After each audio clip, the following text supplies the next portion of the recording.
Hello and welcome to talk বক। যারা এখনও সাবস্ক্রাইব করেনি তারা চটপট সাবস্ক্রাইব করে ফেলুন। আজকের পডকাস্টটা একটু অন্যরকম। আচ্ছা, আপনারাই বলুন কেমন হবে যদি এদিকে হোস্ট বসে থাকে আবার এদিকেও হোস্ট বসে থাকে, মানে এদিকেও একটা পডকাস্ট ওদিকেও একটা পডকাস্ট। কীরকম ধাঁধানো ব্যাপারটা লাগছে না? মানে আজকে আমিও অঙ্কের মতো খুব জটিলভাবে নিজের মধ্যে জড়িয়ে গেছি, কারণ আজকে এদিকে আছে টকবক আর ওদিকে আছে সোল কানেকশন পডকাস্ট, যাকে আপনারা এত ভালোবাসা দিয়েছেন। আমার উল্টো দিকে আছে অরুণাভ খাসনবিশ। তার আর এক বিশাল একটা পরিচয় রয়েছে, সেটা হচ্ছে তিনি একজন পরিচালক। অরুণাভদা, ওয়েলকাম টু টকবক। Thank you Swaralipi, thank you for inviting me. Actually অদ্ভুত লাগে উল্টো দিকটা বসতে। আমি তো জানি না এক্স্যাক্টলি কিরকম ফিল হয় উল্টো দিকে বসে, বাট হ্যাঁ এরকমই মনে হচ্ছে যে আমি তোমাকে প্রশ্ন করবো বোধহয়, এরকম একটা মনে হচ্ছে। কিন্তু স্টিল তোমার পডকাস্টে এসেছি। Thank you for inviting me. খুব ভালো লাগছে এসে। আমার মানে কি বলবো, এটা একটা অদ্ভুত মিক্সড ফিলিংস হচ্ছে, যেটা হচ্ছে যে তোমার পডকাস্ট যবে থেকে শুরু হয়েছে আমি তবে থেকে শ্রোতা, মানে রেগুলার আর কি। Thank you. আমি সবসময় শুনি, তোমার ভয়েসটা আমার এত ভালো লাগে, তোমার প্রশ্নগুলো এত ভালো লাগে, এত কিছু জানি। এবার সেখানে তুমি আমার উল্টো দিকে রয়েছো, আমার কীরকম একটা হচ্ছে আর কি। তো যাই হোক, আমি এবারে তোমাকে প্রথম প্রশ্ন দেবো। যে প্রথম প্রশ্নটা হচ্ছে, একটা হোস্টকে মানে হোস্ট করা এর একটা অনেক সুবিধা আছে, কিন্তু কীরকম সেটা বোঝাচ্ছি। আমার প্রথম প্রশ্নে যাই। প্রথম প্রশ্ন হচ্ছে কেন, মানে কেন কেন? হ্যাঁ, এবার এর আগের প্রশ্নটা তুমি বসিয়ে নাও। পডকাস্ট কেন? এটা আমার মজা ছিল, কারণ তুমি তো প্রশ্ন বানিয়ে না। যাই হোক, জোকস পার্ট। তো আমি জিজ্ঞেস করবো, আমি কি জিজ্ঞেস করবো আমি জানি না, আমি তোমাকে কি জিজ্ঞেস করা উচিত তাও জানি না, পুরো মাথা ব্ল্যাঙ্ক হয়ে যাচ্ছে। আরে না চিল, আমি জিজ্ঞেস করে নিচ্ছি। না আমি জিজ্ঞেস করছি। বল যে তুমি তো একজন পরিচালক, তোমার পরিচালনার জনরা একদম সবার থেকে আলাদা, পডকাস্ট কেন? হ্যাঁ, খুব স্বাভাবিক প্রশ্ন, এটাই আসা উচিত। দেখো, আমি একজন পরিচালক, আমি একজন স্টোরি টেলার। আমি গল্প বলতে ভালোবাসি ছোটোবেলা থেকে।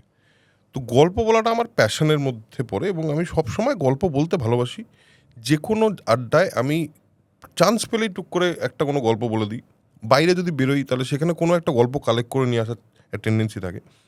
এটা আমার মধ্যে ছিল, এবং যখন আমি পরিচালক হিসাবে কাজ করছি তখন আমি চেষ্টা করেছি যে আমার গল্পগুলোকে একটু ডিফারেন্টলি বলার বা অন্যরকম কোনো গল্প খুঁজে পাওয়ার চেষ্টা করে গেছি। করতে করতে একটা পয়েন্ট আমার মনে হলো যে গল্প সবচেয়ে বেশি কার কাছে আছে। আমরা যখন সিনেমা বানাই আমরা কাদের গল্প বলি? একটা হিরো, তার একটা জার্নি হয়, সে জার্নিতে সে একটা পয়েন্ট অবধি পৌঁছায় যেখানে তার জার্নিটা চেঞ্জ হয়ে যায়, তারপর সেই জার্নিতে সে ফাইনালি যেতে বাইরে যায়। প্রত্যেকটা মানুষের জীবন তো এক একটা করে সিনেমা তার জন্য, এবং সেই সিনেমায় সে তার সিনেমার হিরো। আমার মনে হলো যে এই গল্পগুলো যদি আমার থ্রুতে আমি আরও লোকের কাছে পৌঁছতে পারি, এবং সেটা যদি সে নতুন নলেজ যদি পৌঁছতে পারি, নতুন গল্প যদি পৌঁছতে পারি, তাহলে সেটা কিছু মানুষকে কিছু ভ্যালু দিতে পারে। এই কথাটা মনে হওয়ার পর আমার মনে হলো যে আমি কথা বলতে এত ভালোবাসি, তো সবসময় কথা বলতে ভালোবাসি, প্রশ্ন করতে ভালোবাসি, কিউরিওসিটি আমার প্রচণ্ড, খুঁজে জিজ্ঞেস এটা কেন করলে, ওটা কেন করলে। তো আমার মনে হলো যে এইটাকে আমি আমার ফিল্ম মেকার যে সাইডটা, সেটাকেই আমি পডকাস্টার হিসাবে নিয়ে আসতে পারি, যেটা একটা ইউনিক কিছু ক্রিয়েট করতে পারে বলে আমার মনে হলো। এবং সেই কারণে আমি পডকাস্ট শুরু করলাম। আমি যখন শুরু করেছি, বিশ্বাস করো আমার এক ফোঁটা বিশ্বাস ছিল না যে লোকে আমার কথা শুনবে বা আমার প্রশ্ন করার কথার উত্তর দেবে, এক ফোঁটা বিশ্বাস ছিল না। তারপর আস্তে আস্তে কীরকম একটা হলো, দেখলাম লোকজনের ভাল লাগছে আমার প্রশ্ন করার ধরন, লোকজন ভ্যালু পাচ্ছে আমার পডকাস্ট থেকে, এবং লোকজন কি বলবো এমন কথা লিখছে যে কথাগুলো আমাকে খুব টাচ করে যাচ্ছে, মানে তাদের জীবন বদলে যাওয়ার মতো কিছু ঘটনা আমার পডকাস্টের থ্রুতে তারা পাচ্ছে। এটা যখন জাস্ট হওয়া শুরু করলো, তখন না আমি আরও বেশি বুঝতে পারলাম যে আমি কেন এটা করতে চেয়েছিলাম। তার কারণটা হলো, আমার সবসময় মনে হয় যে মানুষ হিসেবে অন্য মানুষকে যদি কোনো ভ্যালু দেওয়া যায়, যে কোনো ভ্যালু হোক সেটা, সেই ভ্যালুটা দেওয়া যায়, সেটা যদি 10টা মানুষকেও দেওয়া যায়, দ্যাট ইজ ভেরি স্যাটিসফাইং ভেতর থেকে। এবং সেটা ফিল্ম মেকার সত্তার জন্যও খুব স্যাটিসফাইং, কারণ আমি যখন একটা ফিল্ম বানাই তখনও আমি মানুষকে আইদার এন্টারটেনমেন্ট দিতে চাই, না হলে তাদেরকে কোনো একটা এমন কথা বলতে চাই যেটা তাদের জীবনে কিছু ভ্যালু অ্যাড করুক। তো আমার মনে হয় যে পডকাস্টটা জাস্ট একটা এক্সটেনশন আমার ফিল্ম মেকার সত্তারই। প্লাস তুমি প্রত্যেক দিন নতুন নতুন গল্প খুঁজে পাও। প্রত্যেক দিন নতুন নতুন গল্প খুঁজে পাই, প্রত্যেক দিন নতুন নতুন ইন্সপিরেশন খুঁজে পাই, প্রত্যেকটা মানুষের থেকে কিছু না কিছু শিখতে পারি, কিছু না কিছু। এটা আমি মানে একদম আমি মেনটেন করি যে প্রত্যেকটা পডকাস্ট থেকে আমি কিছু না কিছু শিখবই, এবং জেনারেলি প্রায় প্রত্যেকটা পডকাস্ট থেকে ঘটনাটা ঘটে। তোমার ছোটবেলা তো পাহাড়ে কেটেছে। পাহাড় মানে হ্যাঁ, শিলিগুড়ি এবং পাহাড় মিলিয়ে। হ্যাঁ, তো তারপরে তোমার কলকাতা আসার জার্নি এবং ছবির প্রতি ভালোবাসা। তুমি তো মনে হয় চাকরিও মানে হ্যাঁ, করতে। চাকরি করতাম, অনেক কিছুই করেছি আর কি। অনেক কিছুর মধ্যে দিয়ে যাওয়ার পর একটা পয়েন্ট আসে 2008-এ। তো আমি অ্যাকচুয়ালি আমি ফিল্ম মেকার হইনি, আমি জন্মেইছি ফিল্ম মেকার হিসেবে। আমি ফিল্ম মেকারই ছিলাম ছোটোবেলা থেকে, আমি আলাদা করে ফিল্ম মেকার হইনি। এটা আমি কেন বললাম তার একটা কারণ আছে। এই কথাটা আমি রিয়েলাইজ করি অনেকদিন পর। আমি ছোটোবেলায় আমার বাবার ধুতিতে প্রজেকশন করে বাচ্চাদের সিনেমা দেখে 2 টাকা করে টিকিট বিক্রি করতাম।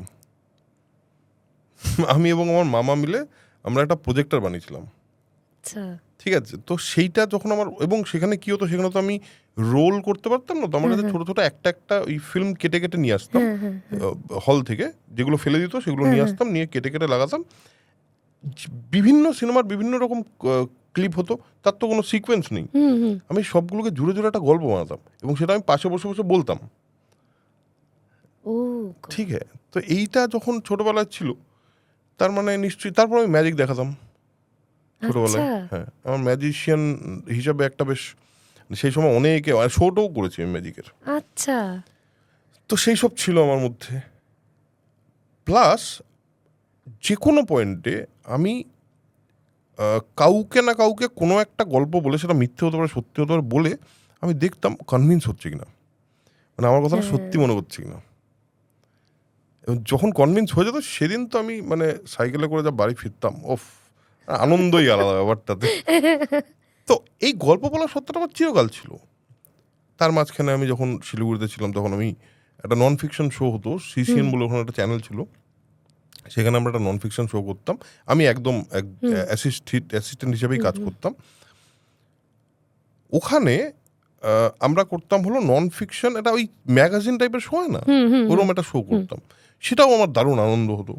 আমি সেখানে কিছু জায়গায় কিছু অ্যাড করেছি, আমি নিজে অ্যাজ এ মানে মডেল অ্যাড করেছি, একটা শো হোস্ট করেছি। তো আমি মিডিয়ার সঙ্গে আমার কানেকশনটা কোনোদিন যায়নি, কোনোদিন। ছোটবেলায় আমি পাড়ার প্রোগ্রামে হোস্ট করেছি, এবং তখনকার যে নমস্কার আপনাদের সবাইকে স্বাগত এইসব করে আমি হোস্ট করেছি। তো যেটা হয় আর কি আমাদের রবীন্দ্র সন্ধ্যা। আর আমার বাড়িতে একটা সাংস্কৃতিক পরিবেশ সবসময় ছিল, আমার বাড়িতে গান বাজনা সবকিছু সবসময় থাকে। আমার বাবা একজন আর্টিস্ট, আমার মা একজন সিঙ্গার। আমার পরিবারেও তাই, বাবা আর্টিস্ট, মিউজিশিয়ান, ভায়োলিনিস্ট, মা ডান্সার। তো ছোট থেকেই এই পরিবেশের মধ্যেই বড় হওয়া। কারেক্ট, এবং সেটা কিন্তু একটা খুব ইম্পর্টেন্ট ব্যাপার স্বরলিপি, যে ওই পরিবেশটা কিন্তু আমাদেরকে তৈরি করে দেয়। একদমই তাই, ছোটবেলা ছাড়া তো আমরা তৈরি হই না। অনেকটাও মিল পাচ্ছি, ছোট থেকে পাড়ার ফাংশনে অ্যাঙ্কারিং করা, একদম একদম, হ্যাঁ এইগুলো ছিলই। আর এইগুলো থাকাতে আমার কোনোদিনই মনে হয়নি যে আমি অন্য কিছু করতে পারবো। কিন্তু ফাইনালি আমাকে পড়তে হলো আইটি নিয়ে, কারণ মধ্যবিত্ত বাড়ি, একটা প্রেশার থাকে, চাকরি করতে হবে। আইটি নিয়ে পড়লাম, পড়ার পর আমি যখন করছি তখন কিন্তু আমি জানি যেটা আমি করছি ঠিক এইটা আমার কাজ না। তারপর সেখান থেকে বিভিন্ন রকম চাকরি পরিবর্তন হওয়া শুরু হলো। আমি প্রথম চাকরি করি মেডিকেল রিপ্রেজেন্টেটিভ হিসেবে আইটি নিয়ে পড়ার পর। কেন? কারণ শিলিগুড়ির মতো জায়গায় সেই সময় তো আইটির কোনো একটা ইয়ে ছিল না, মানে আইটির তো চাকরি ছিল না। আমি মেডিকেল রিপ্রেজেন্টেটিভ হিসেবে চাকরি করি, কথা বলতে পারি ঠিকঠাক। ইন্টারভিউ দিতে গেলাম, ইন্টারভিউতে ক্র্যাক হয়ে গেল, দেখলাম আমি নিজে বুঝলাম না কী হলো, হয়ে গেল। সেসব চাকরি করতে করতে ফাইনালি 2008-এ আমার মনে হয় যে না হয়ে গেছে অনেক দিন।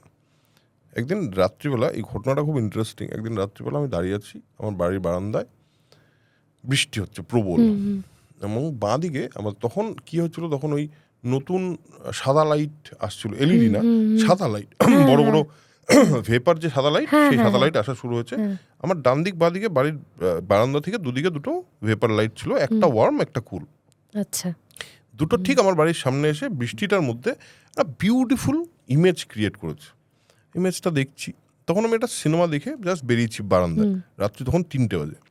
আর তখন অলরেডি আমার মধ্যে এই টানাপোড়েনটা কিন্তু চলছে যে আমি আদৌ এই কাজটা যে করছি সেটা কি ঠিক করছি, বা এটাই কি আমার করা উচিত। ঠিক। ওই রাত্রিবেলা আমি ডিসাইড করি যে যদি 60 বছর বয়সে নিজের আয়নার সামনে দাঁড়িয়ে নিজেকে জিজ্ঞেস করতে হয় সারা জীবন করলিটা কি, উত্তর দিতে পারবো তো, বা আমাকে উল্টো দিক থেকে বলবো না তো একবার চেষ্টা তো করে দেখতে পারতি। ঠিক। সেই দিন আমি ডিসাইড করি যে না, আমার জীবনে আমি আমার যে ক্যারিয়ারটা আমি পারসিউ করতে চেয়েছি ছোটবেলা থেকে, ফিল্ম মেকিং এবং গল্প বলা, আমি সেটা দিয়েই থাকতে চাই। আমি কলকাতা চলে আসি এবং কলকাতাতে কাউকে চিনতাম না, আমি কাউকে না, মানে ইন্ডাস্ট্রি তো ছেড়ে দাও, মানে কলকাতাতেই খুব কম লোক, একটা শিলিগুড়ি থেকে কলকাতা, এদিক ওদিক কয়েকজন আত্মীয় আছে ব্যাস। চলে আসার পর কি জানি কি করে আস্তে আস্তে আস্তে আস্তে ইন্ডাস্ট্রিও আমাকে অ্যাকসেপ্ট করে নিল, ইন্ডাস্ট্রির লোকজনের সঙ্গে বন্ধুত্ব হওয়া শুরু হলো। তার মধ্যে কয়েকটা খুব ইম্পর্টেন্ট লোক আছে। ইন্ডাস্ট্রি তো একটা মানে তো তোমার তখন 26 বছর বয়স যদি আমি ভুল না করি। হ্যাঁ, তো সেই সময় মানে যদি আজকে কত বছর আগে, তাও 2008, মানে পুরো সমস্ত ইনফ্রাস্ট্রাকচার আলাদা ছিল, সবকিছু আলাদা ছিল। এবার সাধারণ মানুষের কাছে এখন যেমন সোশ্যাল মিডিয়া হয়ে গিয়ে ব্যাপারটা অনেক সহজ হয়েছে, কিছুটা হলেও সহজ হয়েছে, তো সেই সময় তো অতটা সহজ ছিল না। তো সেইটা তুমি রিচ করলে কিভাবে? মজার এটা, মানে এখানে তার চারপাশে তো আরো অনেকটা মানে বলয়ের মতো, বলয়ের ভেতরে বলয়, তার ভেতরে বলয়, এইরকম একটা ব্যাপার। আমি একটা জিনিস বলতে চাই এই পডকাস্টে, খুব বেশি জায়গায় বলি না। আমার মনে হয় একটা প্রচন্ড প্রচলিত প্রবাদ আছে, ইচ্ছে থাকলে উপায় হয়। এই প্রবাদটা যে কতটা স্ট্রং আমরা হয়তো বুঝতে পারি না। আমি যেটা করি সেটা হলো, তখন অর্কুট ছিল, হ্যাঁ ঠিক আছে, ফেসবুক বলে কিছু খুব কম মানুষ ফেসবুক ইউজ করে। দ্রোণ আচার্য বলে একজন মিউজিক ডিরেক্টর আছে, তো দ্রোণ দাকে আমি যেটা করি সেটা হলো, আমি একটা অর্কুটে স্ক্র্যাপ হতো তখন, স্ক্র্যাপ লিখি যে, তখন আমার কাছে আমার এক বন্ধু ছিল যে বলেছিল যে সে একটা ইন্ডিপেন্ডেন্ট সিনেমা প্রডিউস করতে চায়। তখনকার দিনে ইন্ডিপেন্ডেন্ট সিনেমা কিন্তু, হ্যাঁ, তখন কিন্তু ডিজিটাল ফিল্ম এত ইয়েতে জায়গায় ছিল না, ডিজিটাল ক্যামেরাও ছিল না এত। তো আমি আমার জীবনের প্রথম শর্ট ফিল্মটা বানাই হ্যান্ডিক্যাম দিয়ে,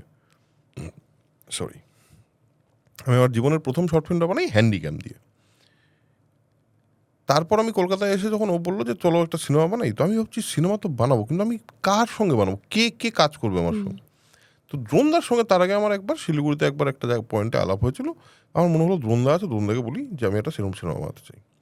দ্রোণদা বললো, আমি জানি না কেন দ্রোণদা বললো, তুমি একটা কাজ করো, তুমি না একাডেমির সামনে চলে এসো, একটা নাটক দেখবো 9টার সময়, নাটক শেষ হবে 9টার সময়, চলে এসো। চলে আসলাম। তখন মোবাইলও ছিল না, ছিল মোবাইল ছিল, কিন্তু সেই মুহূর্তে বোধহয় আমার কাছে মোবাইলটা ছিল না কোনো একটা কারণে। দ্রোণদাকে ফোন করলাম, দ্রোণদা বললো চলে এসো, চলে গেলাম।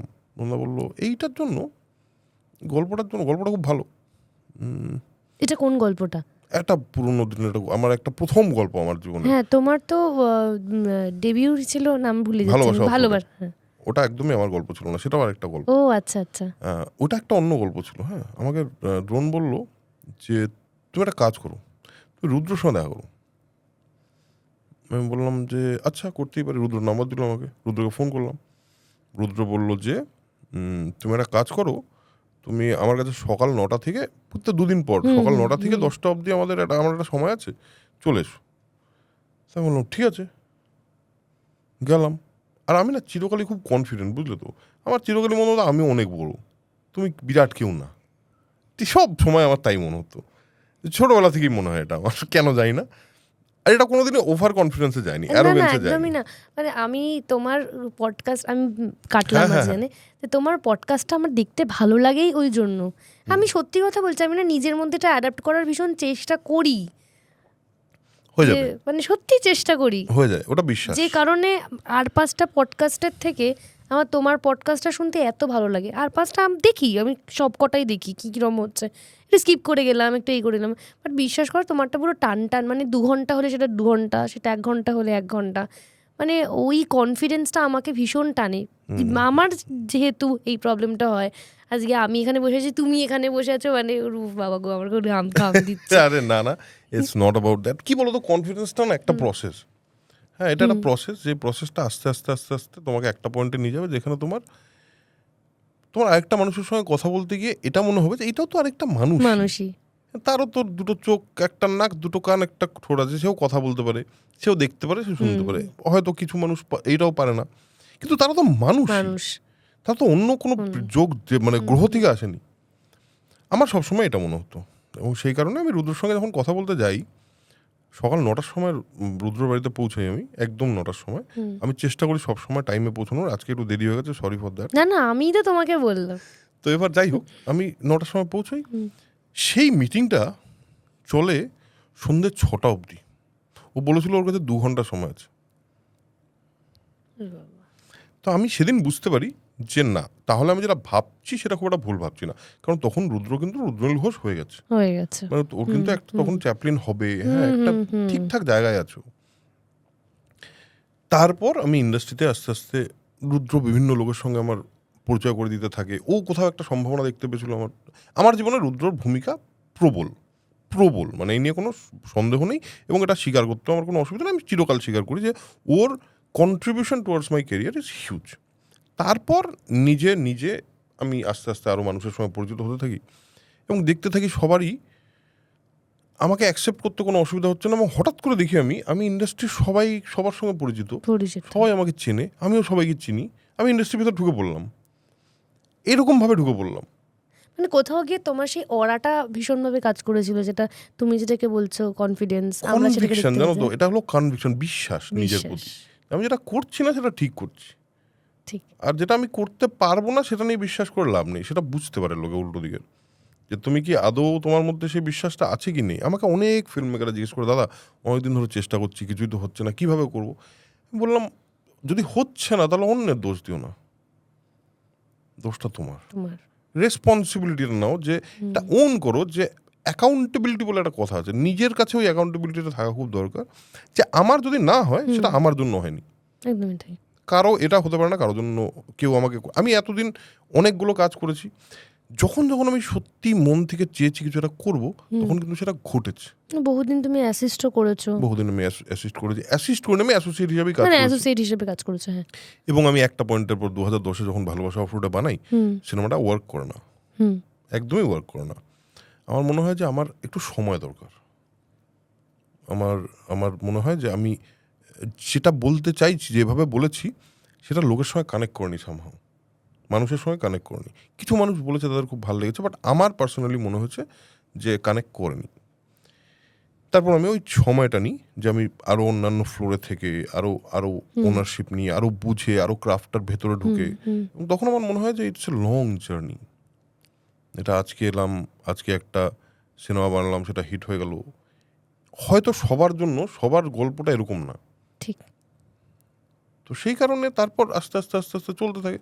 ফাইনালি আমি তারপর যখন 2018-তে এসে বিসর্গ বানাই, তখন দেখতে পাই লোকজন, আচ্ছা বিসর্গটাকে এতটা অ্যাকসেপ্টেন্স দিল লোকজন। আমি দেখে ভাবলাম, আচ্ছা তাহলে তো আমি যে গল্পটা বলতে চাই সেটা তো একটা সেট অফ অডিয়েন্সের কাছে কানেক্ট করে। আমি যেদিন কিফে সিলেক্ট হয় বিসর্গ, দেখো আমি যখন কলকাতায় আসা শুরু করি, তখন কিফ আমার জন্য একটা বিশাল ব্যাপার, সবার জন্যই বড় ব্যাপার।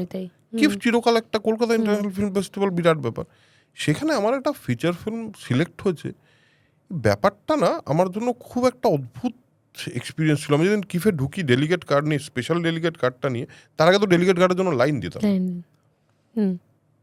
সেদিন না একটা ফিল হয়, না তাহলে বোধহয় মানে একটা রাস্তার একটা পয়েন্ট অবধি, আচ্ছা এইখানে, আচ্ছা এটা দেখতে পাচ্ছি আমার চোখের সামনে, দিস ইজ এ রিয়ালিটি।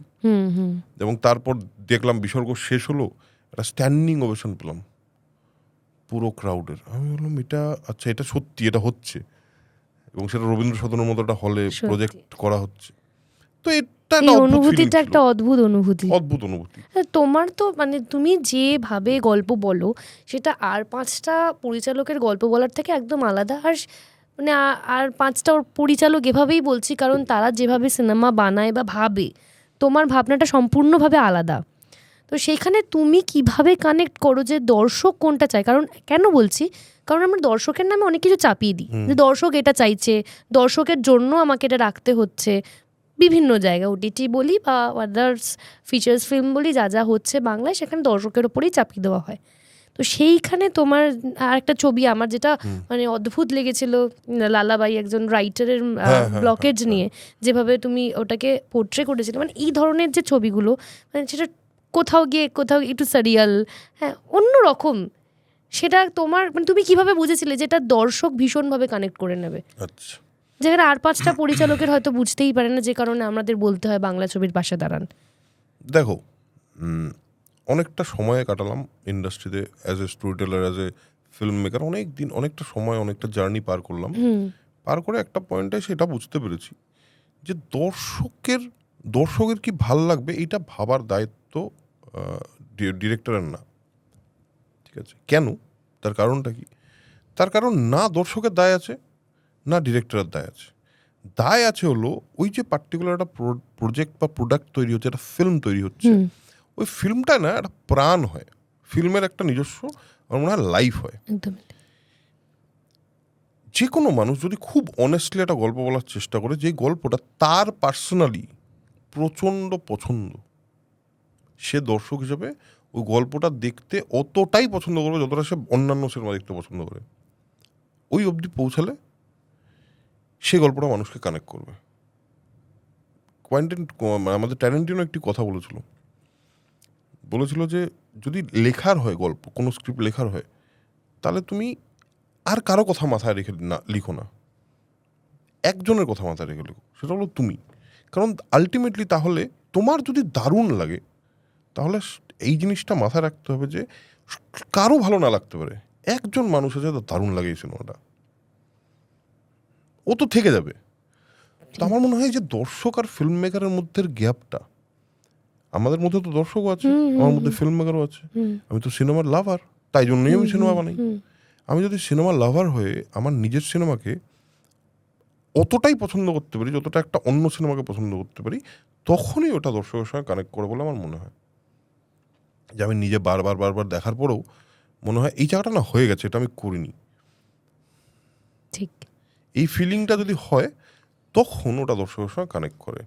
এবং এখন যেটা আমার আরও একটা নতুন রিয়েলাইজেশন হচ্ছে থ্রু দিস জার্নি, যে আরেকটু ওয়াইডার অডিয়েন্সের সঙ্গে কানেক্ট করতে চাই আমি এখন, আরেকটু ওয়াইডার অডিয়েন্সকে কেটার করতে চাই।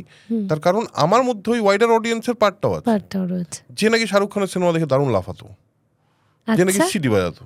তুমি হ্যাঁ, মানে আমি সিরিয়াসলি বলছি, তোমার পডকাস্ট, তোমার সঙ্গে কথা বলার আগে মানে আমার একটা মাইন্ডসেট ছিল অরুণাবদা খুব সিরিয়াস একটা মানুষ। হ্যাঁ, একটা আতেল ইমেজ হয়েছে আমার। এত আতেল না আমি, বিশ্বাস করুন, অত একেবারেই না। আমি সব সময় লোকে আমার সঙ্গে খুব সিরিয়াস কথা বলে, আমি অ্যাকচুয়ালি অত সিরিয়াসও না। আমি বলিউড কমার্শিয়াল ছবি থেকে ফাটিয়ে দিয়েছি স্কুল পালিয়ে, ঠিক আছে, ছোটবেলায় ওটাই আমাদের জীবন ছিল, বস, এটা নিয়ে কোনো কথা হবে না। শাহরুখ খান আমার জন্য এখনো ঈশ্বরের কাছাকাছি। আমি যেদিন আমার একটা মানে আমি জানি আমার জীবনে এই ঘটনাটা ঘটবে, সেটা হলো শাহরুখ খানের সঙ্গে একদিন আমার দেখা হবে। তো যেদিন দেখাটা হবে সেদিন আমার মনে হবে যে আমার লাইফটা ফুল কমপ্লিট হয়ে গেলো, তারপর আমি না বাঁচলেও হবে আমার। তো শাহরুখ খান আমার জন্য এরকম। তো অ্যাকচুয়ালি তো শাহরুখ খান আমাকে ছোটবেলা থেকে উদ্বুদ্ধ করে না, এন্টারটেন করেছে পাগলের মতো। আমি ওদের মানে শাহরুখ খানের সিনেমা দেখে হেসেছি, কেঁদেছি, সিটি বাজিয়েছি, চিৎকার করেছি, বন্ধু বান্ধব মিলে সিনেমা দেখতে গেছি। এইটা তো আমার মধ্যে আছে, এটাও তো আমি একদমই। তারপর আমি কয়েকদিন পর বুঝেছি, আচ্ছা সিনেমা হলো আসলে সমাজের দর্পণ, এইসব তো বুঝেছি আমি পরে। হ্যাঁ, কিন্তু তার বলে ওই লোকটা তো মরে যায়নি, তাই না? তো আমি ওই লোকটাকে এখন, ওই যে আমার সেলফটাকে আমি এখন টার্গেট করতে চাই, যে ওর কি ধরনের সিনেমা ভালো লাগে। কারণ সে তো আমার মধ্যে এখনো বেঁচে আছে। আমার ওই ছোটবেলা, ওই ধরো আমার মনে আছে মোহব্বতে দেখতে দেখতে, जहाँ से मैं खड़ा हूँ वहाँ से मुझे 55 साल का हारा हुआ बुड्ढा दिख रहा है। ওই যে পয়েন্টটা, সেই পয়েন্টটা আমি উর্বশী সিনেমা হলের মাঝখানের সিটে লাল রঙের চেয়ারে বসে আছি, সেই পয়েন্ট, ওই লোকটাকে তো আমি দেখতে পাচ্ছি বাইরে থেকে, ওই বাচ্চা ছেলেটাকে তো আমি দেখতে পাচ্ছি, ওর জন্য সিনেমা বানাতে চাই আমি এখন, যেটা আমার মনে হয় ওয়াইডার অডিয়েন্সকে কানেক্ট করতে পারবে। ঠিক কথা। এবার আসি, এবার তুমি যখন হোস্ট করছো একটা শো, পডকাস্ট, যেটা সব এখন বলতে গেলে বাংলার মধ্যে সব থেকে মানে টপ ইয়েতে রয়েছে, যে মানে টিআরপিতে রয়েছে, সোল কানেকশন পডকাস্ট। তুমি যখন হোস্টের চেয়ারে বসো, তোমার উল্টো দিকের মানুষকে তুমি কিভাবে এক্সপ্লোর করো? দেখো, এটার কোনো না ফর্মুলা হয় না, কোনো দিন হয় না। কি হয়, একটা মানুষ যখন আসে সে একটা ভাইব্রেশন নিয়ে আসে, সে একটা এনার্জি নিয়ে আসে ঘরে। তো আমি সেই এনার্জিটাকে বোঝার চেষ্টা করি, প্রথমে গেজ করার চেষ্টা করি এই লোকটা কি সত্যি এই পডকাস্টটায় এসে নিজে খুলে কথা বলতে চায়, নাকি এসছে আবার কথা বলতে হবে বলে। এরকমও লোক আছে, আবার কথা বলতে হবে, কী যে বলবো বুঝতে পারছি না, এরকমও লোক আছে। তো যেটা প্রথম জিনিস করি সেটা হলো আমি প্রথমেই ব্যাপারটাকে খুব কমফোর্টেবল করার চেষ্টা করি, গেস্ট যাতে খুব কমফোর্টেবল ফিল করে আমার ওই পুরো এনভায়রনমেন্টে, আমার টিমের সঙ্গে আলাপ করানো, টিমের সঙ্গে একটা ভাইব তৈরি করা। তারপর যেটা হয় সেটা হলো, প্রথম প্রশ্নটা আমি জেনারেলি করি, কেমন আছো, কি চলছে, নর্মাল যেরকম স্মল টক হয়। তারপর আমি বুঝতে পারি সেই মানুষটা, সে উল্টো দিকে যে বসে আছে, সে আস্তে আস্তে আস্তে আস্তে খুলছে। এবং এই খোলাটা আমি কিন্তু কোনোদিন প্রিপেয়ার করি না আমার কোয়েশ্চেন্স। আমি কোনোদিন স্ক্রিপ্ট করি না যে আমি কি জিজ্ঞেস করব। এটা আমিও করতে পারি না। এটা আমি ভাবতাম এটা আমার মনে হয় ফল্ট। মানে আমি হয়তো তার সম্পর্কে জানলাম, ধরো তুমি আজকে আসছো, তুমি যবে থেকে, ঠিক আছে, আমি তোমার সম্পর্কে স্টাডি করছি, তুমি তোমার সম্পর্কে জানছি, ঠিক আছে, কিন্তু আমি কি প্রশ্ন করব বা কিভাবে আড্ডা মারবো এটা আমি কিছুতেই ঠিক করতে পারি না। আমি তোমাকে জিজ্ঞেস করতাম যে এটা কি আমার ফল্ট? না, আমার মনে হয় না। এটা বেশ কিছু লোক আছে যারা স্ক্রিপ্ট করে নেয়, তাদেরও ফল্ট না, যে করে না তারও ফল্ট না, কারণ এটা তার নিজস্ব মানে প্রসেস। আর আমার এই যে আমি যখন কথা বলতে থাকি, বলতে বলতে হঠাৎ করে আমার মাথায় কিছু প্রশ্ন আসে। আচ্ছা, তোমার ধরো তুমি এই মুহূর্তে দাঁড়িয়ে, যদি তোমাকে এখন প্রশ্ন করতো, তুমি এই মুহূর্তে দাঁড়িয়ে যে পডকাস্ট করো, হ্যাঁ, তোমার কি মনে হয় তুমি এখন অবধি নিজেকে পুরোটা খুলে দর্শকের সামনে আনতে পেরেছো? এই প্রশ্নটা করলে তোমার মধ্যে তুমি প্রথমে তোমার একটা এমন পয়েন্ট আমি হিট করলাম যেখানে তোমার সেটা ইনসিকিউরিটি, কিন্তু একদমই তাই, একদমই সবার তাই হয়। আমাকেও যদি কেউ জিজ্ঞেস করে, এটা আমার ইনসিকিউরিটি ছিল এক সময়, এখনো আছে, যে আমি কি ভালো হোস্ট, এটা আমার মনে হয় এখনো। এই যে পয়েন্টগুলো, এই যে একটা মানুষ যখন কথা বলছে আমার উল্টো দিকে দাঁড়িয়ে, তার ইনসিকিউরিটিস, তার ভালনারেবিলিটিস, তার স্ট্রেংথ, তার উইকনেস, এই সমস্তটা আমি এক্সপ্লোর করতে করতে যেতে যেতে দেখতে পাই অনেকক্ষণ ধরে একটা কনভারসেশন হয়ে গেল। এটা কিভাবে হয়ে যায়, আমাকে যদি জিজ্ঞেস করে আচ্ছা কিভাবে ভালো হোস্ট করতে, আমি জানি না, আমি সত্যি জানি না। তোমার গেস্টকেও তোমাকে ভীষণ মানে সেলিব্রালি তার সঙ্গে খেলতে হয়। মানে যদি বলি যে খুব ভালো সাইকোলজিক্যাল পার্টগুলোকে তুমি খুব ভালোভাবে নোটিস করো, তার বসা, হাঁটা, সে কতটা কনফিডেন্ট, তার কোথায় কি সমস্যা রয়েছে, হ্যাঁ, সে কতটা নিজেকে খুলতে চায়। আচ্ছা, তোমাকে আমি প্রশ্ন করছি যে এই দিকের চেয়ারে বসা সহজ নাকি ওই দিকের চেয়ারে বসা সহজ? এদিকের চেয়ারে বসাটা খুব একটা সোজা লাগছে না আমার, অনেক কথা বলতে হচ্ছে, তো আমার মনে হচ্ছে না, জানি না আমি কি বলছি, মানে যেভাবে ঠিক করে এক্সপ্রেস করতে পারছি কিনা না, আমার অবশ্যই তুমি ফিলিংগুলো। খুব সুন্দর কথা বলো। আমার কি ভালো লাগছে, মানে প্রতিদিন তোমার পডকাস্ট শুনি, কারণ আমার শ্যুটের আগে তোমার প্রত্যেকটা পডকাস্ট আমি, আমার যেগুলো শোনা হয়ে গেছে আবার শুনি, যে নতুন কি পাচ্ছি, সেখান থেকে আবার আমি নতুন কি করতে পারি, এটা আমি করি। তো যেহেতু তোমার পডকাস্ট আমার সব থেকে বেশি ভালো লাগে, তোমাকে অনেকদিন আগে থেকে ফ্রেন্ড রিকোয়েস্টটা পাঠিয়েছিলাম। হ্যাঁ, আমি হয়তো অ্যাকসেপ্ট করা হয়নি বা দেখিনি। না, এখন আমরা তো হ্যাঁ, তারপর তো friends তোমাকে হয়েছি। আমি তোমার পডকাস্ট থেকে বলেছিলাম যে আমার মনে হচ্ছে যে তোমার পডকাস্ট যারা নতুন শুরু করে না, আমি চেষ্টা করি যে তাদের যদি একটু কিছু ভালো লাগে আমার, আমি চেষ্টা করি তাদেরকে অ্যাটলিস্ট বলতে যে করে যাও, এটা ভালো হচ্ছে। কিন্তু তোমার হ্যাঁ, তুমি আমি খুব ইন্সপায়ার করেছিলে, সত্যি বলছি। 2-3 জন মানুষ আছে যাদেরকে আমি এই জিনিসটা কিন্তু করেছি এবং বলি তাদের খুব ভালো হচ্ছে, করে যাও।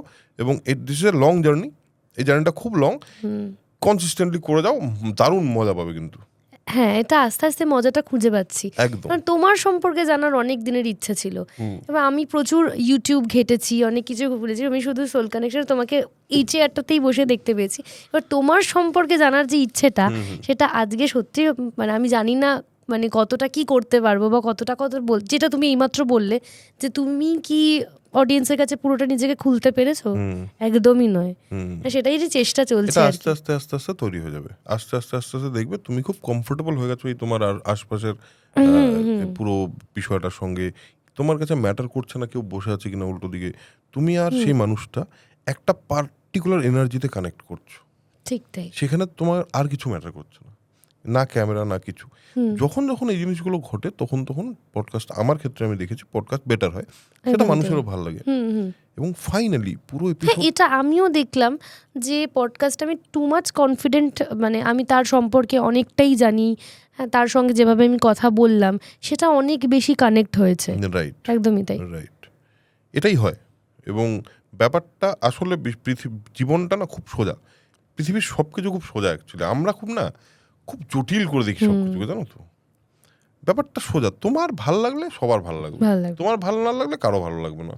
আমি ঠিক যদি কথা। আমার পডকাস্ট এনজয় না করতাম তাহলে কারো ভালো লাগতো না। একদমই তাই। এবার যে প্রশ্নটা আমি তোমাকে করবো ভেবেইছিলাম সেটা হচ্ছে, ধরো আমি হোস্ট হিসাবেই জিজ্ঞেস করছি, ধরো একজন গেস্ট বা একজন অভিনেত্রী যে আগেও আরও দুটো পডকাস্টে এসেছে বা তার প্রচুর ইন্টারভিউজ হয়েছে, পডকাস্ট ছেড়ে দিলাম, সেই ইন্টারভিউজে সে সবই বলে দিয়েছে, সে তোমার পডকাস্টে এলো, তুমি তাকে কিভাবে এক্সপ্লোর, মানে তুমি কিভাবে ভাবো, সে তো সবটাই বলে দিয়েছে দর্শককে, আর কিভাবে তাকে এক্সপ্লোর করা যায়, তার ছোটোবেলা, তার বড়োবেলা, তার সমস্ত ছবি, তার সমস্ত ডিরেক্টরসদের সাথে এক্সপিরিয়েন্স, তার ছোটোবেলার মুহূর্ত, ছবির মুহূর্ত, সব তার বলা হয়ে গেছে, তাহলে কি বলা হয়নি যেটা দর্শকের ভালো লাগবে?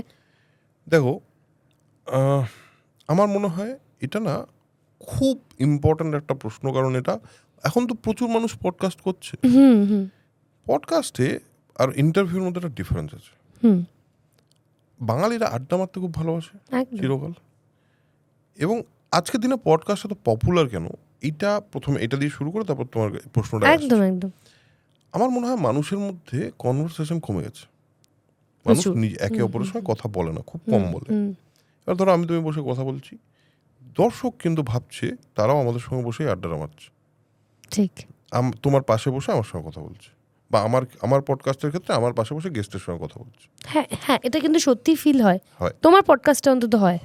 এবার এটা কেন হয়, তার কারণ হলো, প্রথম কথা হলো, আমি চাই যে আমি যেরকম, আমি অ্যাজ এ মানুষ ঠিক যেরকম, আমার যে লাইফ এক্সপিরিয়েন্সেস, আমার যা জীবন দেখা বা জীবন দর্শন, সেই অনুযায়ী একটা মানুষকে এক্সপ্লোর করার, যে তার কোনো একটা সাইড আছে, যে সাইডটা নিয়ে সে ইন্টারভিউতে তাকে কি প্রশ্ন করা হয়, আচ্ছা আপনার এই ছবিটা করে কেমন লাগলো, সে বলবে হ্যাঁ ভালোই তো লাগবে, খারাপ লাগার কি কথা, সে খুবই হ্যাঁ না দারুণ লেগেছে, এই চরিত্রটা তো সবচেয়ে অন্যরকম, সবাই সবসময় অন্যরকম চরিত্রই পায় নাকি, সব সিনেমাই নাকি অন্যরকম, ঠিক তাই, খুব চ্যালেঞ্জিং, হ্যাঁ খুব চ্যালেঞ্জিং, এটা অনেক খাটতে হচ্ছে, এইসব কথা তো আছেই।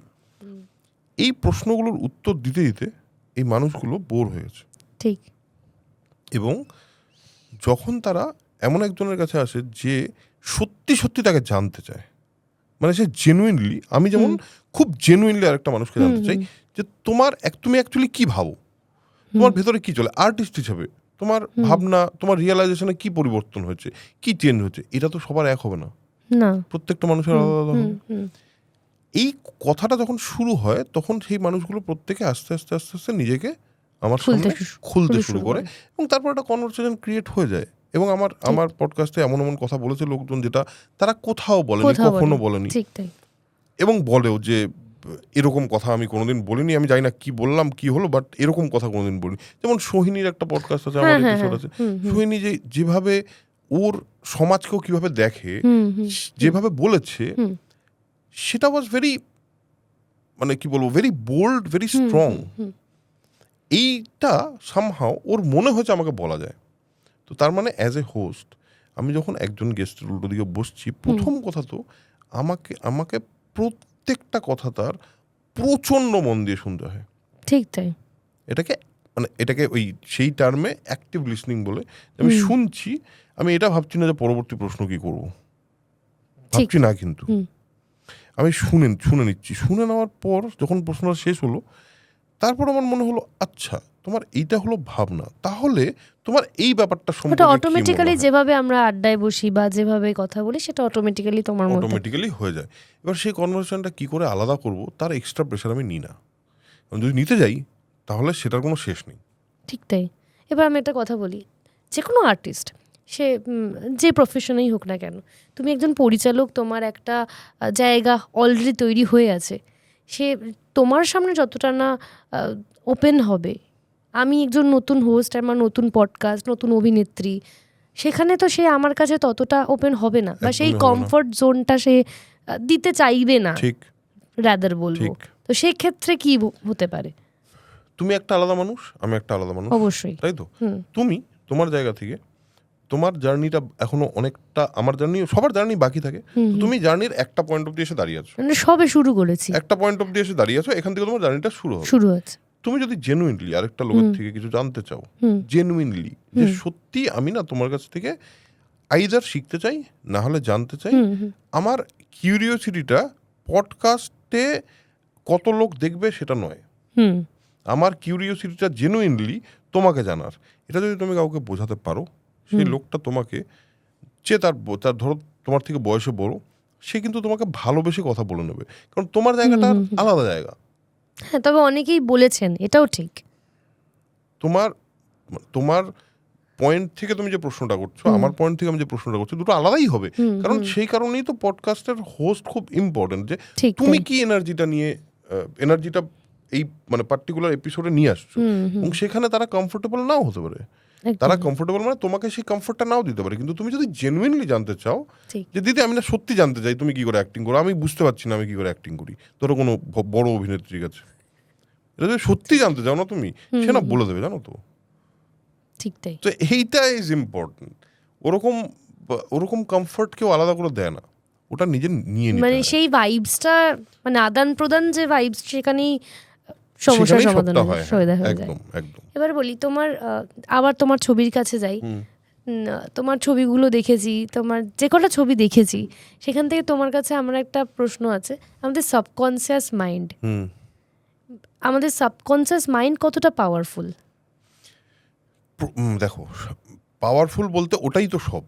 আমাদের কনসিয়াস মাইন্ড তো just tip of the iceberg, ঠিক আছে, যেটা আমরা জানি না। আর ভেতরে আমাদের ছোটবেলা থেকে যত বড় হয়েছি, আমি তো সাইকোলজি স্টুডেন্ট না, আমি সাইকোলজি, কিন্তু কোথাও গিয়ে মানে তোমার ছবিগুলো সেই জায়গায় হিট করে। এবার দেখো, আমার লালাবাই বলে যে ছবিটা, হ্যাঁ, সেটা আমি যখন জয়পুর ফিল্ম ফেস্টিভ্যালে দেখানো হয়, তো সেখানে একজন সাইকোলজিস্ট ছিল, তিনি এসে বলেন যে আমি ছবিটা চাই আমার পেশেন্টদের দেখাতে, এবং তারপর তিনি, আমি সেখান থেকেই তোমার কাছে এলাম এই প্রশ্নটায়। তিনি ওটা নিয়ে তার পেশেন্টদের এখনো দেখান। ওনার কাছে একটা লিঙ্ক দেওয়া আছে আমার, আমি দেখি মাঝে মাঝেই ভিউ হয়। ওটা ওনার প্রাইভেট লিঙ্ক। আমি যেটা বুঝেছি সেটা হলো, আলাদা করে সাইকোলজির জায়গা থেকে বুঝিনি, আমি আমার নিজেকে দিয়ে বুঝেছি, আমি আমার আশপাশের মানুষজনদের দিয়ে বুঝেছি। আমাদের ছোটবেলা থেকে বড় হওয়ার সব কিছু কিন্তু আমাদের ভেতরে থেকে যায়, এবং সেটা কিন্তু আমাদের মনটাকে তৈরি করে। সেটার মধ্যে ট্রমা থাকতে পারে, সেটার মধ্যে আমাদের প্রাথমিকভাবে আমাদের বাবা মার সঙ্গে আমাদের যে সম্পর্ক, সেই সম্পর্কের ভালো খারাপ দুটোই থাকতে পারে, মানে থাকতে পারে না, থাকবেই রাদার। এই সমস্তটা নিয়ে কিন্তু আমরা প্রত্যেক দিন এক একটা জিনিস ডিসাইড করি, এক একটা জীবনের ডিসিশনগুলো নিই। আমাদের মনে হয় না যে কোনো কিছু, হয়তো ধরো নারী পুরুষের সম্পর্ক, নারী পুরুষের সম্পর্কের মধ্যে প্রথম নারী পুরুষের সম্পর্ক তৈরি হয় কিন্তু সন্তান আর তার আইদার পিতা নাহলে মা, আইদার বাবা নাহলে মা, ছেলেদের ক্ষেত্রে মা, মেয়েদের ক্ষেত্রে বাবা। এটা হলো তাদের প্রথম একটা অন্য জেন্ডারকে দেখা। তারপর সে বড় হয়, আমার মায়ের সঙ্গে আমার সম্পর্ক, বা আমার মা আমাকে কিভাবে নারীদের সঙ্গে কমফোর্টেবল করেছে, সেটার উপর ডিপেন্ড করে আমি আমার বড় হওয়ার পরেও নারীদের সঙ্গে কতটা কমফোর্টেবল থাকবো, এবং মেয়েদেরকে ঠিক কী চোখে দেখবো, একদম এটা কিন্তু থাকবে, এটা আমার সাবকনসিয়াসে আছে। আমি জেনারেলি যেমন মেয়েদের সঙ্গে খুব কমফোর্টেবলি কথা বলি, আমার সামনে মেয়েরা খুব কমফোর্টেবলি করতে পারে, ওপেন আপ করতে পারে। এটার কারণটা হলো, আমি পরে গিয়ে বুঝেছি, আমি যেহেতু বড় হয়েছি দিদিদের সঙ্গে, আমার অনেক দিদিরা ছিল আমার চারপাশে, আমার মা যেহেতু সবসময় আমাকে একটা স্পেসিফিক ছোট ছোট করে হলেও আমাকে বুঝিয়ে গেছে যে মেয়েরা এরকম, মেয়েদেরকে এইভাবে দেখতে হয়, তাতে আমার সাবকনসিয়াস মাইন্ডে ওটা ছেপে গেছে। ওটাই জীবনে আমার সবসময় প্রকাশ পায়। আমার সিনেমার গল্প, যেখান থেকে তুমি প্রশ্নটা করলে, আমার সিনেমার গল্পেও সবসময় আমার মনে হয়, যেটা আমি বলছি, যেটা আমি একটা লোক কথা বলছে, একটা জায়গায় ধরো আমি একটা সিন লিখলাম যেখানে তুমি বসে কথা বলছি, এবার কথা বলতে বলতে আমি পার্টিকুলারলি একটা ডায়ালগ বললাম, স্বরলিপি কেমন আছো। আমি কি শুধু এটা বললাম না, যদি আমার অন্য চরিত্র হয়, তাহলে তার সাবকনসিয়াস মাইন্ডে কি চলছে এটা তো আমি বলছি না, এটা তো আনসেডই থেকে যাচ্ছে। তো আমার মনে হয়েছে সবসময় যে কোনো চরিত্রের সাবকনশিয়াস মাইন্ডকে জানাটাও হলো আমার সাবটেক্সটের মতো সাবটেক্সটের মতো, যেটা আলাদা, ওটা কিন্তু থেকেই যাবে। থেকে যাবে। তুমি অ্যাজ এ অভিনেতা তোমারও কিন্তু একটা ক্যারেক্টারের সাবটেক্সট বা সাবকনশিয়াস মাইন্ড অবধি পৌঁছাতে হবে যে এই লোকটা এই কথাটা বলবে কেন। বলবে কেন, ইন বিটুইন লাইনসও কিছু রয়েছে। একদম, কেন বলছে এই কথাটা, আর যদি বলে থাকে তাহলে তার আপব্রিঙ্গিং কিরকম ছিল, কেন এই নিয়ে কথা হয় আমাদের যখন অভিনয় নিয়ে কথা হয়, এই মানুষটা কোথায় বড় হচ্ছে, কিভাবে বড় হচ্ছে, এর মধ্যে এই কি দেখেছে, এই নিয়ে কথা কেন হয়। কারণ চরিত্রেরও একটা সাবকনশিয়াস মাইন্ড থাকে, অভিনেতাদের সেটা তৈরি করতে হয়। যেটাকে আমরা ত্রৈমাত্রিক বৈশিষ্ট্য বলি। একদম, সেটা তৈরি করতে হয়। হুম। তো সাবকনশিয়াস মাইন্ড ছাড়া তো মানুষই এক্সিস্ট করবে না। তো সাবকনশিয়াস মাইন্ড তুমি মানে আমি তো আর সাইকোলজিক্যালি এক্সপ্লেন করতে পারলাম না, বাট আমার মতো করে আমি কিভাবে সাবকনশিয়াস মাইন্ডকে বুঝি সেটা বলানোর মানে চেষ্টা এই করব। সমাজের এই যে সমাজটা আমরা এখন দেখতে পাচ্ছি, যেভাবে আমরা পশ্চিমবঙ্গ বা গোটা ভারতবর্ষকে যেভাবে দেখতে পাচ্ছি, সেখানে কি কোথাও গিয়ে আমাদের পেরেন্টাল গাইডেন্স দায়ী? দেখো, পেরেন্টাল গাইডেন্স দায়ী কিনা এটা আমি বলতে পারবো না, কিন্তু একটা জিনিস তো বলতে পারি, একটা মানুষ সে কিভাবে রিয়াক্ট করবে বা এই মুহূর্তে সে কি করছে তার পেছনে তার আপব্রিঙ্গিং তো অবশ্যই দায়ী, কারণ ছোটবেলা ছাড়া তো মানুষ তৈরি হবে না। মানে ধরো আমি বলছি, একটা মাটির তাল দিয়ে একটা দুর্গা প্রতিমা তৈরি হলো, এক সময় তো ওটা মাটির তালই ছিল, তারপর সেটাকে কিভাবে শেপ দেওয়া হয়েছে সেটা তো সম্পূর্ণ কুমোরের দায়িত্ব। তো কুমোরের দায়িত্বকে অস্বীকার করা তো যাবে না। ঠিক। তো সুতরাং আপব্রিঙ্গিং একটা মানুষের সেটা খুবই একটা important process of their life, এবং আমার মনে হয় তাতে বাবা মার প্যারেন্টাল গাইডেন্স যেটা বলছো সেটাকে মানে দায়ী না করে কোনো উপায় নেই আর কি, খুব স্বাভাবিক, সেটা ওটা হবেই। কারণ কনফিডেন্সের ক্ষেত্রেও আমাদের বেশিরভাগ বাচ্চাদের ছোট থেকেই শুনতে হয়েছে তোর দ্বারা কিছু হবে না, দেখেছিস ও কত এগিয়ে যাচ্ছে, কোথাও গিয়ে তার কনফিডেন্সটা ওখানেই শেষ হয়ে যাচ্ছে যে আমার থেকে ও বেটার, আমি কিছু পারি না। বা টক্সিক প্যারেন্টিং যেটাকে আমরা বলি, এক্ষেত্রে অনেক এরকম দেখা যায়। এখন আমাদের সমাজে এত ধর্ষণ কাণ্ড বেড়ে গেছে, এখন না আগেও ছিল, আস্তে আস্তে চিরকালই ছিল, সেটা আস্তে আস্তে বাড়ছে। সেটাও কি কোনোভাবে ওই আপব্রিঙ্গিং, আমাদের শিক্ষা, আমাদের সাবকনসিয়াস, এটাই দায়ী? সমাজ, ওভারঅল সমাজের একটা সাবকনসিয়াস আছে। একটা সমাজ যখন তৈরি হয়, এই এতগুলো সাবকনসিয়াস মাইন্ডের যে আপব্রিঙ্গিং, আমরা ছোটবেলা থেকে যা যা দেখে বড় হয়েছি, তুমি আজকে ভাবো অ্যানিমেলের মতো একটা সিনেমা এত হিট কেন করবে, কেন এই টক্সিক মাস্কুলিনিটিটা কেন এত সেলিব্রেটেড হবে? তার কারণ তাদের ভেতরে কোথাও একটা এটা ছিল যে দেখো, আমাদের সমাজ প্যাট্রিয়ার্ক, এই নিয়ে আমাদের নতুন করে বলার কিছু নেই। সমাজ প্যাট্রিয়ার্কি, এবং আমাদের মধ্যেও, আমি অ্যাজ এ পুরুষ, তুমি অ্যাজ এ নারী, আমাদের মধ্যেও এই সামাজিক স্ট্রাকচারটা ঢুকে আছে কোথাও না কোথাও সাবকনশিয়াসলি। এই যে এত কিছু বাড়ছে, এত কিছু, এত অপরাধ বলো, এত নেগেটিভিটি বলো, এত চারিদিকে অনেক কিছু বলো, সেই সমস্তর পেছনে সমাজের সাবকনশিয়াসও বড়োভাবে দায়ী। এবং আমাদের সমাজ আস্তে আস্তে যে বদলাচ্ছে, এই যে আস্তে আস্তে এখন এত ভোক কালচার তৈরি হচ্ছে, এখন কাউকে মোটাকে মোটা বলা যায় না, সেটা বডি শেমিং হয়ে যায়, ফ্যাট শেমিং হয়ে যায়। এটা যেমন একটা ভালো দিক আছে, সেরকমই পলিটিক্যাল কারেক্টনেসের একটা খারাপ দিকও আছে, দ্যাটস ডিফারেন্ট। বাট ওভারঅল যে সমাজের এই মুহূর্তের যা অবস্থা, তার পেছনে আমাদের সমাজের যে বড় হয়ে ওঠা, সেটা তো দায়ী হতেই হবে, সেটাকে কিছু করার নেই। এবং আমি বলছি তোমাকে, যত দিন যাচ্ছে সেটাতে কিন্তু আরো বেশি মুশকিল তৈরি হচ্ছে। তার একটা কারণ বলি তোমায়, যেটা আমার মনে হচ্ছে, সেটা হলো আমাদের মাথা অ্যাকচুয়ালি এত ইনফরমেশনের জন্য না রেডি না। ঠিক। আমরা প্রত্যেক দিন, আমাদের অনিন্দ্য বোস আছে না, সিঙ্গার, অনিন্দ্য একটা কথা বলেছিল যে ফেসবুকে লোক অনেক কথা লেখে, বা টুইটারে অনেক কথা লেখে। আমাকে বলছে, তুই শুধু ভাব, একদিন যদি ফেসবুকটা জাস্ট মানে ফেসবুকটা যদি আওয়াজ পেয়ে যায়, তাহলে কিরকম একটা কেওস হবে, বুঝতে পারছিস? আমি মনে মনে ভাবলাম যে কথাটা এতটা ইম্পর্টেন্ট, যে এই কেওসটা তো আমাদের মাথায় তার মানে হচ্ছে। ঠিক।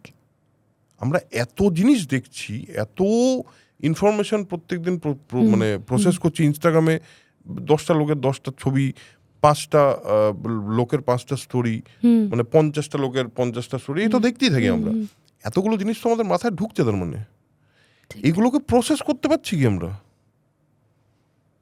তো এইটা তো আস্তে আস্তে আস্তে আস্তে আরো প্রবলেমের দিকেই যাবে। বাট আমি একটা জিনিস আমার পডকাস্টে বলি, সেটা হলো স্প্রেড নলেজ, স্প্রেড পজিটিভিটি। কেন পজিটিভিটির কথা বলি? কারণ আমার মনে হয় প্রত্যেকটা জীবনের, প্রত্যেকটা পৃথিবীর, প্রত্যেকটা যে কোনো কিছুর দুটো সাইড থাকবেই, একটা পজিটিভ একটা নেগেটিভ। আমরা কোনটা চুজ করবো সেটা আমাদের ডিসিশন। যেমন ভালো থাকা নিয়ে অনেকে প্রশ্ন করে যে ভালো কী করে থাকবো। আমার বক্তব্য হলো তুমি চিরকালই ভালো খারাপ দুটোই থেকে থাকছো।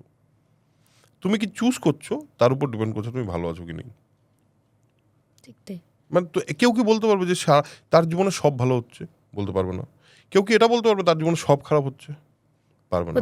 তো পার্সপেক্টিভটা ইম্পর্টেন্ট। তুমি ভালো থাকাটাকে যদি চুজ করো তা তুমি ভালোই থাকবে, তুমি আনন্দেই থাকবে। একটা লেখা পড়েছিলাম একজন বড় ডিরেক্টর, আমার খুব নাম মনে পড়ছে না, সাবকনসিয়াস নিয়ে কথা হচ্ছিল বলে মনে পড়লো। লেখা ছিল যে আমাদের হাতের রেখা নয়, আমাদের সাবকনসিয়াস আমাদের ভাগ্য নির্ধারণ করে। একদম একদম। কথাটা আমাকে খুব হিট করেছিল, আমার এটা নিয়ে কথা হচ্ছে বলে আমার মনে পড়লো। আচ্ছা, এবার সমাজ থেকে আসি। তুমি অনেক দিন ধরে ইন্ডাস্ট্রিতে রয়েছো, কাজ করছো, তোমার কাজ আবারও বলছি বাকিদের থেকে আলাদা, তোমার ভাবনা চিন্তা গল্প বলা সবটাই আলাদা। তুমি প্রত্যেক দিন প্রত্যেক অভিনেতা অভিনেত্রীদের সঙ্গে কথা বলছো, গল্প জানছো। তোমার চোখে এখন ইন্ডাস্ট্রির অবস্থাটা কি? দেখো, এখন ব্যাপারটা হলো, আমিও তো এই প্রশ্নটাই জিজ্ঞেস করি সবাইকে, তারাও বিভিন্ন রকমের উত্তর দেয়। মানে এতগুলো উত্তর, এতগুলো দর্শন সব মিলিয়ে তোমার নিজস্ব দর্শন। আলটিমেটলি আমি না খুব পজিটিভ এবং হোপফুল থাকতে চাই। আমার মনে হয় যে this is the worst time of Bengali film industry, মানে ওয়ান অফ দ্য। এর আগেও দেখেছে খারাপ সময়, যখন যখন বেঙ্গলি ইন্ডাস্ট্রি খুব খারাপ সময় দেখেছে, ঠিক তারপরে কিছু ভালো কিছু ঘটেছে। আমার মনে হচ্ছে আমরা এরকম একটা সময় আছি যেখানে না দেওয়ালে পিঠটা ঠেকে গেছে। এবার না ভালো কিছুই হতে হবে, না হলে কিছু হবে না। তো আমার মনে হয় ইন্ডাস্ট্রির অবস্থা এরকম জায়গায়, সত্যি সিনেমা হচ্ছে না। চারিদিকে সবাই বলছে এরপর বাংলা ইন্ডাস্ট্রি বন্ধ হয়ে যাবে। আমি বিশ্বাস করি না এটাতে, আমি এটাতে বিশ্বাস করি না। আমার মনে হয় না কোনোদিন বাংলা সিনেমা তৈরি হওয়া বন্ধ হতে পারে, বাংলা ইন্ডাস্ট্রি বন্ধ হতে পারে। এটা আমার কোনোদিন মনে হয় না, এবং মনে করাতেও পারবে না কেউ আমাকে। আমি বিশ্বাসই করি না এটা হবে। আমি বিশ্বাস করি সবসময় এইটা বোধ হয় লাস্ট স্টেজ, সবচেয়ে অন্ধকার টাইম, যার পরে ঠিক আলোটা দেখা যাবে। কারণ ভোর হওয়ার আগে সবচেয়ে ডার্ক হয়। রাত্রি হচ্ছে যত কালো, জানবে ততই কাছে দিনের আলো। ঠিক তাই। তোমার প্রিয় পরিচালককে? প্রচুর, যদি আমি বাংলার মধ্যে বলি, লিস্ট হয়ে যাবে। আমার প্রিয় পরিচালক বাংলার মধ্যে রিসেন্টলি যদি বলি তাহলে ইন্দ্রনীল রায়চৌধুরী, আর কবিতা। আর এছাড়া পুরনো অনেকে, আমার তো সব রকমের সিনেমা দেখতে ভালো লাগে। তো আমার তো ডেভিড ধাওয়ানকেও দারুণ লাগে। ডেভিড ধাওয়ানের সিনেমা আমি মানে যে কোনো পয়েন্টে দেখতে পারি। গোবিন্দার সিনেমা আমি যে কোনো পয়েন্টে দেখতে পারি। আমার যদি মন খারাপ হয় আমি দুলহাজা হয়তো বোধ হয় 14,000-15,000 বার দেখে ফেলেছি। মানে যখনই আমার একটু ভালো না লাগে আমি দুলহাজা চালিয়ে বসে যাই। থাকে এগুলো। তাছাড়া তোমার হলিউডের প্রচুর পরিচালক আছে, সারা পৃথিবীর প্রচুর পরিচালক, প্রচুর নাম বলে শেষ করতে পারবো না। রিসেন্টলি যদি বলি তাহলে চৈতন্য তামাহানে বলে একজন ফিল্ম মেকার আছে, তার কাজ আমার দুর্দান্ত লেগেছে। তার মধ্যে ডিসাইপল বলে একটা ছবি আছে, কোর্ট বলে একটা ছবি আছে। এই দুটো ছবি দেখার পর মনে হলো এইটাও আবার কি, মানে এটাও একটা নতুন ধরনের গল্প বলা, হেবি দারুণ লেগেছে আমার। তাছাড়া আর কার ছবি রিসেন্টলি ভালো লাগলো? নীরজ পান্ডের কিছু ছবি আমার খুব ভালো লাগে। আর তো বিরাট কিছু, মানে আর তো বাকি সব, মানে এত পরিচালক আছে যে নাম বলে শেষ করতে পারবো না আমি। মানে ট্যারেন্টিনো যেমন আমাকে চিরকাল খুব ইন্সপায়ার করেছে সব সময়। কারণ আমার মনে হয়েছে ট্যারেন্টিনো এমন একজন ডিরেক্টর যে না মুখের উপর বলে যা বলার, একদম অন দ্য ফেস, ওর কোনো ওরকম প্রিটেনশন নেই। তো আমার যে সমস্ত ডিরেক্টরদের প্রিটেনশন থাকে না তাদের ভালো লাগে। আর তোমাকে যদি কেউ বলে যে সারা জীবনের প্রিয় সিনেমা পরিচালককে, তাহলে আমার কাছে ঈশ্বর একজনই, সেটা হলো ঋত্বিক কুমার ঘটক। এবং আমার বিসর্গ ছবিতে আমি কিন্তু আমার ঈশ্বরকে ঋত্বিক কুমার ঘটকের মতো দেখতে হুম করেছিলাম। হুম দেখেছি আমি। তো সেই কারণে আমার কিন্তু ঈশ্বর উনি সিনেমার।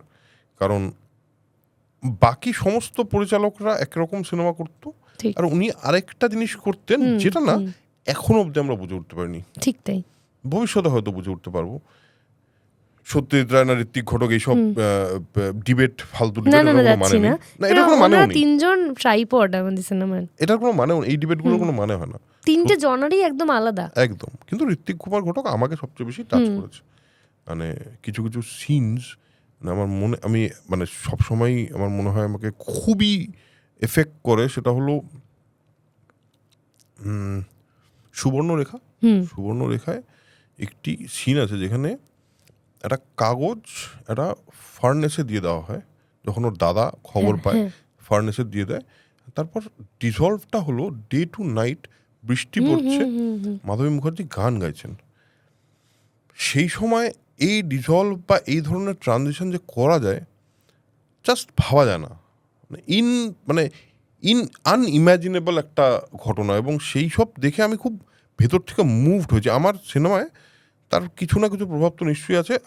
আমি নিজেকে এখনো ফিল্ম মেকার হয়েছি বলে মনেই করি না আমি এখনো। যবে হব তবে হয়তো বুঝতে পারবো যে আচ্ছা হয়তো এই জিনিসটা আমাকে এফেক্ট করেছিল বলে আমি এই কথাটা লিখেছি। সেটাও আবার ওই সাবকনসিয়াসের কথা। একদমই তাই। তুমি একটা ছবি বানানোর জন্য কতদিন সময় নাও? ডিপেন্ড করছে। আমি এখন একটা জিনিস ডিসাইডই করে নিয়েছি স্বরলিপি, সেটা হলো আমি না যতক্ষণ না আমার একটা গল্প বলতে প্রচণ্ড ইচ্ছা করবে ততদিন আমি ছবি বানাবো না। প্রচণ্ড ইচ্ছা করতে হবে, আমার ইচ্ছা করতে হবে, মানে এরকম লেভেলে ইচ্ছা করতে হবে যে আমার মনে হতে হবে এই গল্পটা না বলতে পারলে আমি মরে যাবো। এই পয়েন্ট অবধি না পৌঁছালে আমি সিনেমা বানাবো না। এটা হলো প্রথম কথা। দ্বিতীয় কথা, আমি একটা সিনেমা বানানোর জন্য বা একটা ছবি তৈরি করার জন্য বা একটা প্রি প্রোডাকশনের জন্য আমার একটা সময় লাগে বেশ খানিকটা। আমি যেমন যখন আড্ডা টাইমসের সিন বানিয়েছিলাম, সিন 1টা, তখন কিন্তু আমি প্রায় একটা 6 মাসের প্রি প্রোডাকশন করেছি।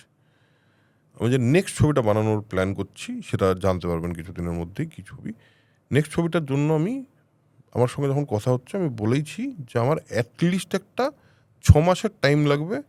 কারণ আমার তো আরেকটা কাজ আছে, সেটা হলো পডকাস্ট। আর সেই পডকাস্টটা তো আমি খুব সিরিয়াসলি করি। ওটা তো আমার একটা ওটা বলতে যাচ্ছিলাম, হ্যাঁ কারণ তোমার একটা ফেসবুকের একটা অ্যালগোরিদম আছে, হ্যাঁ সেখান থেকে সেটা ড্রপ খেলে একটা বড় সড়ো একটা ক্ষতি। কারেক্ট, ইউটিউবেরও আছে। হ্যাঁ, তো আমি সেটা তো করবো না। আমি খুবই সিরিয়াসলি করি পডকাস্টটা, এরকম না যে জাস্ট করার জন্য করি, আমি খুব এনজয় করি। তো ওই 6 মাস টাইম আমি ওই জন্যই নিয়েছি যাতে আমি পডকাস্টটা আর আমার সিনেমার প্রি প্রোডাকশনটা একসাথে একটা পয়েন্ট অব্দি নিয়ে যেতে পারি। তো আমার একটু সময় লাগে, বেশ খানিকটা সময় লাগে। আমার মনে হয় যে সিনেমাটার একটা সিনেমা লাইফ পাওয়ার জন্য ওই সময়টা ডিজার্ভ করে। এবং সেটা হতে পারে অনেক সময় মাঝে মাঝে হয় ধরো 3 মাস পরে মনে হলো okay I am ready to go on floors, সেটাও হতে পারে। আবার অনেক সময় 1 বছরও মনে হয় যে কিছুই না। কারণ অনেক মানুষ আছে এই পৃথিবীতে যারা 2 বছর, 3 বছর, 4 বছর, 5 বছর ধরে একটা সিনেমা বানিয়েছে। ঠিক। তো সেটা ডিপেন্ড করে। আচ্ছা, তুমি তো সিনেমা দেখতে ভালোবাসো, প্রচুর সিনেমা দেখো। এখন যখন তোমার পডকাস্ট রয়েছে, তোমার রেগুলার একটা ব্যস্ততা তৈরি হয়েছে, একটা সাংঘাতিক ব্যস্ততা, কারণ তোমাদের সপ্তাহে এতগুলো কন্টেন্ট দিতে হবে, একটা কমিটমেন্ট। তো সেইখানে তুমি কিভাবে সিনেমা দেখো? একটা তো প্রিপারেশন থাকে তোমার পডকাস্টের, নিজস্ব পডকাস্ট, আর একটা রিচ কিভাবে বাড়ছে, কতটা রিচ হচ্ছে, মনিটাইজেশন, অনেক ব্যাপার থাকে। হ্যাঁ, তো সেই সব সামলে তারপরে রেগুলার সিনেমা দেখা, নিজেকে প্রিপেয়ার করা, নিজের পড়াশুনো, সেগুলো ম্যানেজ করো কিভাবে? দেখো, আমি ব্যাপারটাকে আলাদা করি না। মানে আমি যদি ভাবি যে আমার কাছে অনেক কাজ, তাহলে আমি কোনো কাজই ঠিক করে করতে পারবো না। আমি না সবসময় লাইফে তাই করেছি, যেভাবে আমার কাছে যা যা এসছে আমি সেভাবে নিয়ে অ্যাকসেপ্ট করে গেছি। মানে টাইম ম্যানেজমেন্ট তোমার কাছে ভীষণ ভালো। টাইম ম্যানেজমেন্ট আমাকে আলাদা করে করতে হয় না, আমার টাইমটা ম্যানেজ হয়ে যায়। আচ্ছা। যখন আমার কাছে কাজ আছে তখন আমি প্রচুর কাজ করি, যখন আমার কাছে কাজ নেই আমি সিনেমা দেখি। মানে কাজ নেই যে এই টাইমটাও আছে তো, মানে এটা তো হতে পারে না একটা মানুষ সে সারাক্ষণ ধরে শুধু কাজই করছে, এটা তো হতে পারে না। পৃথিবীর কোনো মানুষ তাই করে না। মানে সে নিজের জন্য কোনো টাইম তো সে বের করবেই। আমি যেমন জেনারেলি রোববার দিন কোনো কাজ করি না মানে একদম মানে ম্যান্ডেট করে নিয়েছি আমি আমি একদম ডিসাইড করে নিয়েছি রোববার দিন আমি কোনো কাজ করবো না। কোনো গেস্ট যদি বলে রোববার শুধু টাইম আছে, আমি তাকে বলি না, রোববার দিন হবে না, পরে টাইম দাও। রোববার দিনটা আমার দিন, ওই দিন আমি কোনো কাজ করি না। মানে না ফেসবুক দেখি, না ইউটিউব দেখি, না ইনস্টাগ্রাম দেখি, মানে কাজের তো দেখি না আর কি। মানে ইউটিউব স্টুডিও, ওয়াইটি স্টুডিও যেটা আছে সেটা খুলি না ওই দিন ফোনে। তাছাড়া আমার একটা টিম আছে, বুঝলে, খুব এফিশিয়েন্ট একটা টিম আছে আমার, যারা অনেকটা ভার আমার কাঁধ থেকে নামিয়ে দিয়েছে, এবং তারা নিজের মতো করে অনেক দায়িত্ব আছে, যেই দায়িত্বগুলো নিয়ে আমাকে আর ভাবতে হয় না। একটা সময় পুরোটা আমাকে ভাবতে হতো, এখন অনেকটা জিনিস আমাকে ভাবতে হয় না। তারা যেমন গেস্টদের সঙ্গে কোঅর্ডিনেট করা বলো, বা গেস্টদের কারা আসতে পারে, কি হতে পারে, এই রিসার্চটা তারা করে। তো আমার কাছে এখন অনেকটা সময় আমি পেয়ে যাই। ঠিক শ্যুট থাকে যেদিন, সেদিন তো সময় পাই না, বাট শ্যুটের আগে পরে সময় পেয়ে যাই, তাতে সিনেমা দেখা হয়ে যায়, তাতে আড্ডা মারা হয়ে যায়, ফালতু বকা হয়ে যায়। আমি ফালতু বকতে হেভি লাগে, আমার কিছু বন্ধু বান্ধবের সঙ্গে হেভি ফালতু কথা তোমার বলতে কাছে মজা লাগে। ফালতু বকাটা কি সেটাই তো আমি বুঝতে পারি না। প্রত্যেকটা কথা থেকে আমি ভীষণ ইন্সপায়ার্ড হচ্ছি। আরে ফালতু বকাটা বুঝতে পারো না। ফালতু বকা হলো যেটাকে হিন্দিতে একটা শব্দ বলে, সেটা হলো, সেটা বলতে পারবো না আমি জানি না, বকচোদি বলে, বকচোদি। আর এটা হলো বন্ধু বান্ধবদের সঙ্গে দেখা হলে যে কথাগুলো না অ্যাকচুয়ালি কোনো মানে নেই, ফালতু কথা বলে যাচ্ছি। ধরো আমরা আমাদের একটা বন্ধু বান্ধবের গ্রুপ আছে, সেখানে আমরা হঠাৎ করে কিছু কিছু কয়েনেজ তৈরি হয় আমাদের, সেই কয়েনেজগুলো নিয়ে আমরা ঘন্টার পর ঘন্টা কথা বলে যেতে পারি। ধরো আমাদের আমরা ভাবছি, ধরো একটা ঘটনা ঘটলো, আমরা ওই ঘটনাটা দেখে ভাবলাম, শোন, এই ঘটনাটা যদি ক্যাপচার করা যেত, তাহলে এই ঘটনাটা অ্যাটলিস্ট কান ফেস্টিভ্যাল তো যেতেই পারতো। এবং তারপরে সেইখান থেকে ব্যাপারটা যেতে যেতে যেতে তোমায় বলি, আমার এক বন্ধুর সঙ্গে একদিন আমরা বসে বসে বলছি, আচ্ছা, এই বাড়ি থেকে, এই পৃথিবী থেকে যদি গাড়ি ঘোড়া বন্ধ হয়ে যায়, মানে গাড়ি যদি বন্ধ হয়ে যায়, গাড়ি বন্ধ হয়ে গেলে কি থাকবে? আমরা সবসময় বলি না গাড়ি ঘোড়া, তো তার মানে গাড়ি চলে গেলে কি থাকলো? ঘোড়া থাকবে। তো ঘোড়া যদি থাকে, তাহলে আমাদের ইকোসিস্টেমটা কিরকম হবে? ঘোড়ার জন্য ঘোড়া কি খায়? ছোলা আর ঘাস। তাহলে ছোলা পাম্প, ঘাস পাম্প হবে আলাদা। সেখানে ঘোড়ার মাথায় বিএমডব্লিউ স্টিকার হবে, মার্সিডিজের স্টিকার হবে, হন্ডা বানাবে, ইন্ডিয়ান, এই সব কথাবার্তা বলি আমরা, বুঝেছো? এইগুলোকে আর এই ফালতু বকাগুলো খুব জরুরি মানুষের এটা জীবনে। ফালতু থেকেও মানে এটা খুব অন্যরকম একটা লেভেলের ভাবনা চিন্তা। আরে তোর মানে ভাবা যায়, এগুলো মানে বাজে কথাই। না বাজে কথা না, এটা কি সুন্দর একটা ইমাজিনারি তৈরি হয়ে গেল। রাস্তা জুড়ে শুধু মার্সিডিজের ঘোড়া দৌড়চ্ছে, বিএমডব্লিউ ঘোড়া দৌড়চ্ছে, চারদিকে পাম্প তৈরি হচ্ছে।